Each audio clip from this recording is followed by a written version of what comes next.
Olá, sejam muito bem-vindas e bem-vindos ao nosso podcast O Espírito do Evangelho. Aqui é Antônio Campos e este é o último programa desta quinta temporada, episódio número 30. Foram 30 programas ao longo destes 12 meses. Agradecemos a companhia das nossas queridas ouvintes e estimados ouvintes nesta caminhada aqui, nesta quinta temporada.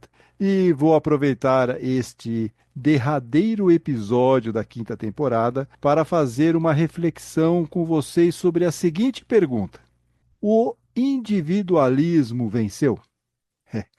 O individualismo venceu. Ou seja, as máximas eu em primeiro lugar e a inacreditável cada um por si e Deus por todos retratam bem a sociedade atual? Provavelmente vocês vão responder sim, né? Mas como isso é possível se a maioria da população se diz cristã? Onde está o amor ao próximo, a caridade, a solidariedade? Vocês devem estar se perguntando, mas Antônio, isso é lá assunto para se abordar na véspera do Natal e do Ano Novo, ainda mais no último episódio. Justamente por isso é que precisamos fazer a reflexão que estou propondo. O individualismo venceu? Eu, como espírita cristão, estou aplicando de verdade os ensinamentos de Jesus no meu dia a dia? Ou pelo menos tentando, né? Vamos fazer aqui uma coisa mais tranquila, não vamos também ser tão exagerados, né? Mas pelo menos eu estou tentando de verdade aplicar esses ensinamentos de Jesus no meu dia a dia. Pensem um pouquinho sobre isso e, enquanto isso, aproveitem e curtam este episódio. Inscrevam-se em nossos canais no YouTube e aplicativos de áudio. Também não deixem de seguir o podcast O Espírito do Evangelho nas redes sociais e de acompanhar o nosso site. Links na descrição do episódio.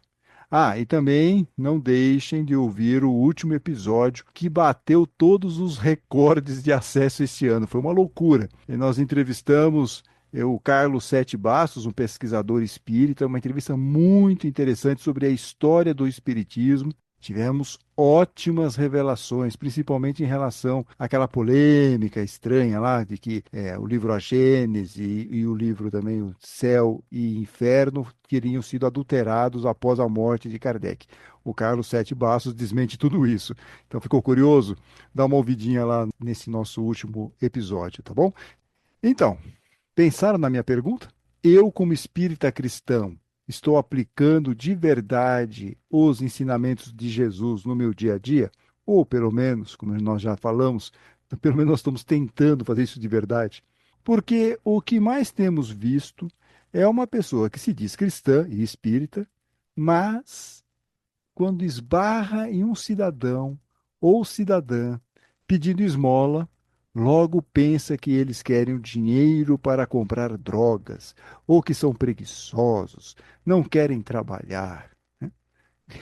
São apenas alguns comentários hipotéticos. Tenho certeza que existem outros tantos por aí, né, meio similares a essa ideia.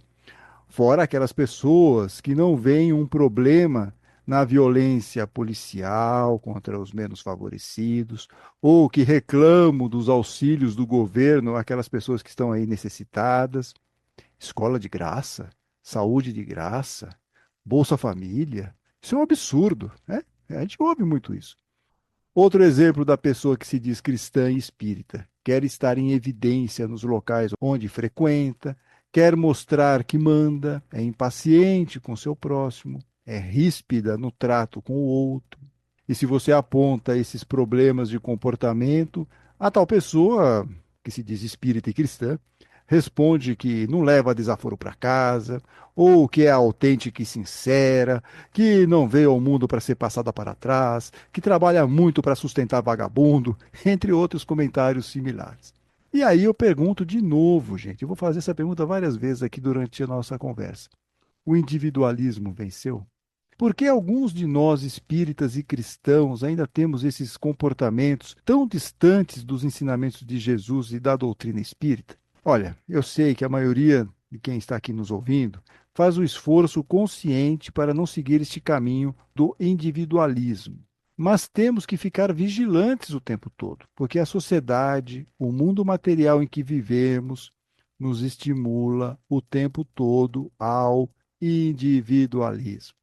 Não por acaso surgem teologias que, na base da marretada, isso mesmo, marretada, pega a marreta e dá lá para encaixar o negócio, né? Tentam adequar convenientemente os ensinamentos bíblicos ao individualismo. Algo assim. Se você se esforçar, Deus vai prover. Aquele que não se esforça tem que ser punido por causa da preguiça. Estão aí as teologias da prosperidade e da retribuição que não nos deixam mentir.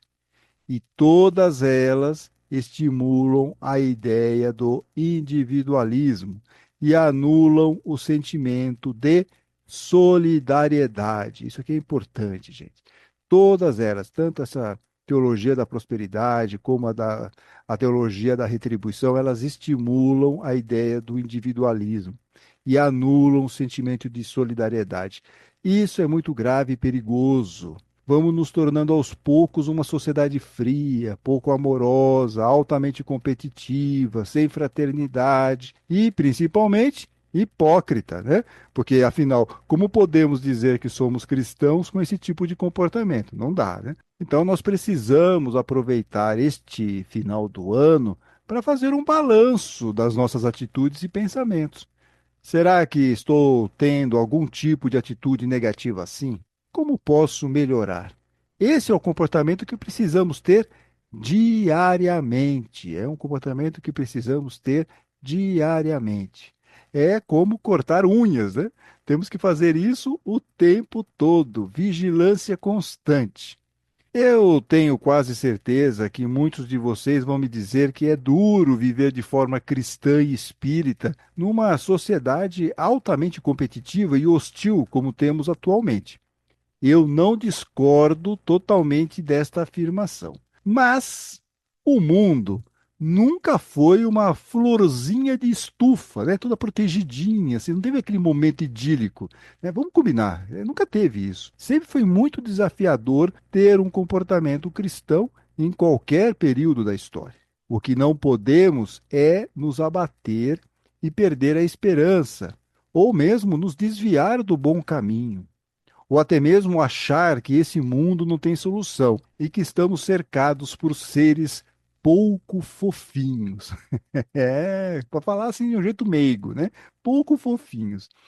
Por isso, eu vou colocar em prática um velho sonho, que é o de estudar com vocês, estudarmos juntos, eu aqui falando que nem uma matraca, né? E vocês aí ouvindo, mas vocês vão poder participar também. Mas a ideia é estudar o livro do Apocalipse inteirinho. Isso, todos os 22 capítulos do livro do Apocalipse. Então, na volta das férias deste podcast, a partir lá do dia 8 de janeiro, nós teremos episódios semanais até o início de março, com a leitura comentada do livro do Apocalipse. Olha que legal, né? Nós vamos poder acompanhar juntos. Eu vou ler, comentar e vocês vão poder seguir pela Bíblia também. Vocês vão reparar como o autor pedia a vigilância daquelas comunidades cristãs para não se deixarem levar pela sociedade da época. E também como era importante manter a esperança e a perseverança. Não desanimar, né? Então, fica aqui o convite para vocês acompanharem essa leitura de verão que faremos a partir do dia 8 de janeiro. Leitura de verão, leitura comentada do livro do Apocalipse. Olha, vai ser muito legal. Além de estudar e ter boas referências sobre o livro do Apocalipse, eu sugiro também três leituras para impedir as influências do individualismo em nossa vida. São textos que vêm do Evangelho e da doutrina espírita. E eu recomendo que vocês tenham esses textos sempre à mão. Deixa aí no celular, no computador, deixa no bloco de notas, faça alguma coisa. Mas deixem esses textos próximos, para vocês poderem consultar sempre que necessário. O primeiro é o trecho do discurso de Jesus sobre o julgamento das nações, que está no Evangelho de Mateus, capítulo 25, a partir do versículo 31. mas foque nos versículos 35 a 37. Versículos 35 a 37, que diz o seguinte, esse trecho. Pois eu tive fome e vocês me deram de comer. Tive sede e me deram de beber. Era estrangeiro e me acolheram. Estava nu e me vestiram. Estava doente e me visitaram. Estava na cadeia e vieram me ver.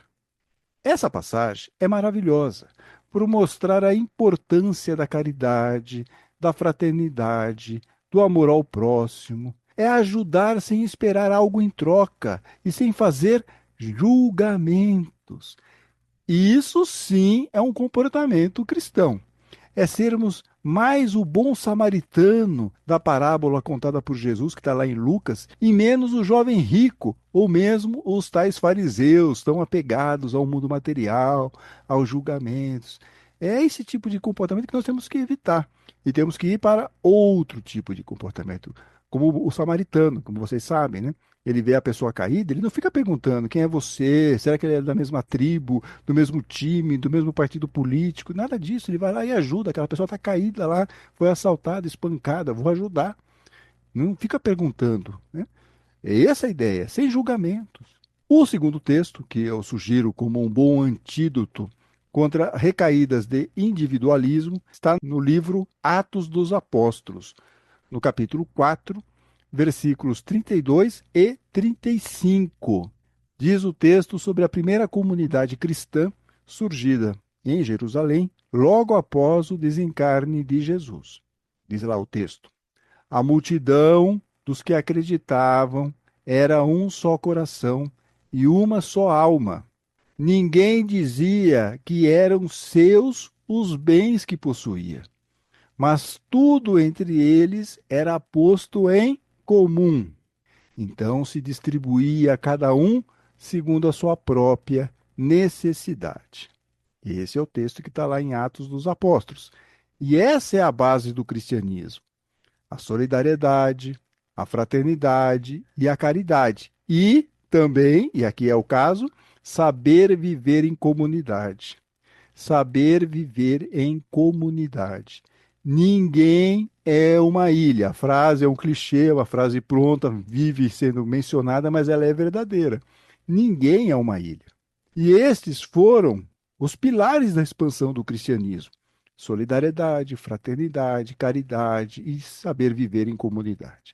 Sem essas atitudes, esses comportamentos, né, dificilmente teríamos a quantidade de cristãos que temos hoje. O historiador e teólogo belga, mas radicado aqui no Brasil, Eduardo Ornaert, diz no artigo As Comunidades Cristãs dos Primeiros Séculos que o segredo do sucesso do cristianismo no decorrer do século II foi a propaganda feita de boca em boca por anônimos beneficiados pela caridade dos cristãos. Então, reparem, como que aconteceu a expansão do cristianismo, como que se deu isso? Pela propaganda do boca a boca por pessoas anônimas que eram beneficiadas pela caridade daqueles primeiros cristãos. E eles ajudavam numa tal quantidade de coisas que era um rol impressionante, diz aqui o Ornaert. Ele é um rol tão impressionante de serviços no campo social e humanitário, que recebe por isso em pouco tempo um sólido apoio popular por onde se espalha. Olha só, que coisa bacana, né? Por que está acontecendo isso? Porque para nós hoje, que tem aqui escola pública, posto de saúde, tem uma série de questões do Estado, podemos até reclamar do serviço, mas existe, né? Tem algum tipo de amparo. Na época do Império Romano, imagina, o Império Romano não estava nem aí, não se preocupava em oferecer serviços públicos aos necessitados. E aí os cristãos ocupavam essa área, fazendo desde o pagamento pela liberdade de escravos até acompanhamento de doentes, visitas aos presos, hospedagem a viajantes, ajuda a viúvas e órfãos, distribuição de alimentos aos mais necessitados e providências para enterros. Segundo o Ornaert, desta forma, a comunidade cristã foi atraindo cada vez mais adeptos à nova religião. E aí diz ele, esses beneficiados, mais que bispos e presbíteros, são os propagandistas do cristianismo. O cristianismo venceu por uma atuação persistente e corajosa na base do edifício social e político da sociedade. Constituiu-se numa utopia que funciona no seio do submundo romano, conclui aqui o nosso querido historiador e teólogo belga Eduardo Ornaert. Agora, vamos aqui imaginar por um minuto, né? Só por um minuto, rapidamente. Imagine se aqueles primeiros cristãos conhecessem a teologia da prosperidade ou a teologia da retribuição, né? Melhor nem pensar, nem. Não, Antônio, não dá nem a ideia, né? Mas com certeza, se eles conhecessem esses conceitos, eles não iam ajudar o próximo em necessidade. Poderiam até falar a frase, né? Se fosse da época, mas pegando a frase de hoje, jogando lá, transportando para aquele passado longínquo, vocês que lutem, né? Essa é a grande também outra frase emblemática, né? Vocês que se lasquem aí, não tenho nada a ver com isso, né? É isso. Mas ainda bem que isso não aconteceu. Agora, como nós espíritas gostamos de afirmar que somos o cristianismo redivivo, nós temos que nos reconectar com o espírito daquelas primeiras comunidades cristãs que não economizavam em solidariedade, fraternidade e caridade. E, finalmente, chegamos aqui ao terceiro e último texto que eu vou sugerir para vocês terem sempre por perto naqueles eventuais momentos de recaída ao individualismo. E esse terceiro e último texto está no Livro dos Espíritos. Na resposta à questão 913, os benfeitores do espaço disseram para Allan Kardec: do egoísmo deriva todo o mal. Estudai todos os vícios, todas as imperfeições morais, né? E vereis que no fundo de todos há o egoísmo. O egoísmo está no DNA de todos eles. Todas as imperfeições morais que vocês possam imaginar, está lá o egoísmo. Segue aqui a resposta do 913. Todo aquele que quiser aproximar-se desde esta vida da perfeição moral deve extirpar de seu coração qualquer sentimento de egoísmo, pois o egoísmo é incompatível. Agora é o máximo aqui para nós, né? Pois o egoísmo é incompatível com a justiça, o amor e a caridade. Ele neutraliza todas as qualidades. É ou não é um texto para nós termos com ele assim o tempo todo, né? Leitura obrigatória todos os dias antes de sair de casa, né? O egoísmo é incompatível com a justiça, o amor e a caridade. Ele neutraliza todas as outras qualidades. O egoísmo é o que vai nos levar para o individualismo. O primeiro eu, né? Eu na frente, não quero saber do resto. Primeiro os meus interesses.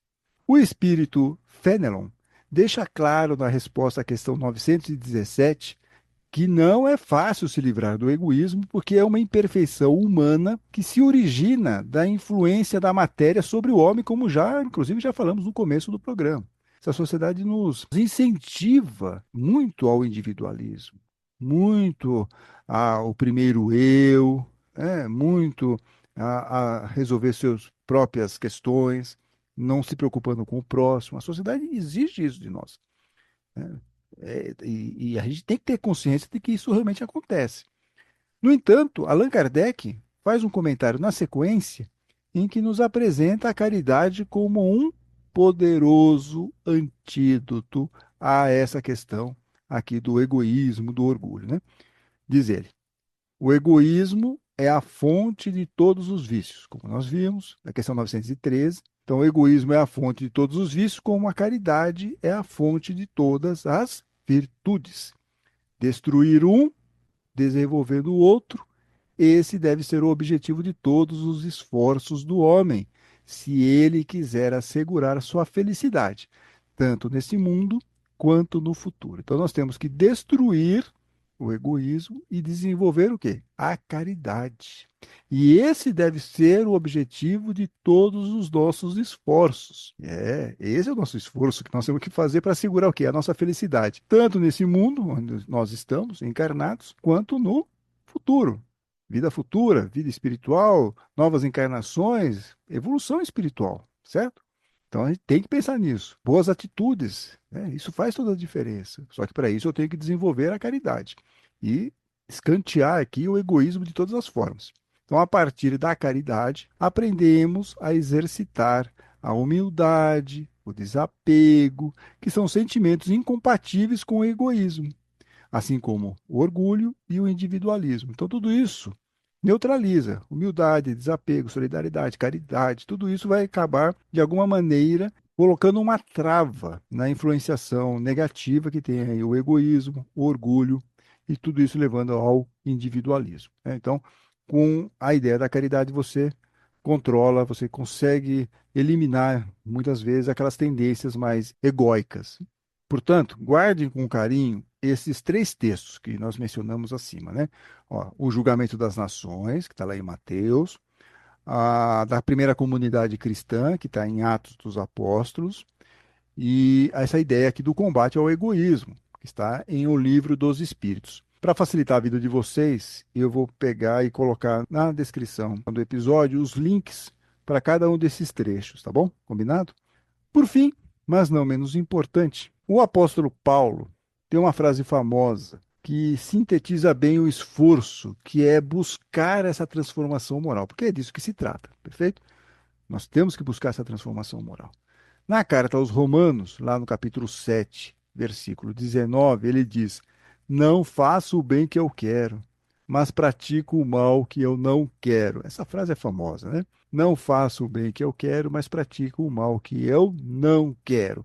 O fundador de várias comunidades cristãs mostra sua perplexidade com a guerra, essa guerra entre aspas, né? Com a guerra interna entre o desejo de fazer o bem e a incapacidade de colocar em prática aquela intenção.